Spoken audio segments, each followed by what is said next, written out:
ஒரு மூமின் இன்னொரு மூமினிடம் ஒரு தவறை காணும்போது அவர் அந்த தவறிலிருந்து திருத்துவது நம் அனைவரின் மீதும் கடமையாகும்.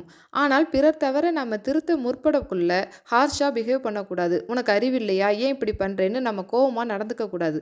பிறர் தவற எப்படி சுட்டி காட்ட வேண்டும்னு இஸ்லாம் நமக்கு தெளிவா சொல்லி காட்டுது. ஒரு முறை நபி ஸல்லல்லாஹு அலைஹி வஸல்லம் அவங்க அமர்ந்திருக்கக்குள்ள ஒரு கிராமவாசி, யா அல்லாஹ், எனக்கும் முகமதுக்கும் மன்னிப்பை வழங்குவாயாக, வேறு யாரையும் மன்னிக்க வேணான்னு சொல்றாங்க. அதை கேட்ட நபி ஸல்லல்லாஹு அலைஹி வஸல்லம் சிரித்துவிட்டு, அல்லாவின் விசாலமான தன்மைக்கு நீங்கள் தடை விதிக்கிறீங்களான்னு கோவப்படாம சொல்றாங்க. பிறகு அவர் பள்ளியின் ஒரு ஓரத்துல சிறுநீர் கழித்து விடுகிறார். அது தவறுன்னு உணர்ந்துடுறார். அப்போ நபி ஸல்லல்லாஹு அலைஹி வஸல்லம் அவர்கள்ட்ட கோவப்படவும் இல்லை, திட்டவும் இல்லை.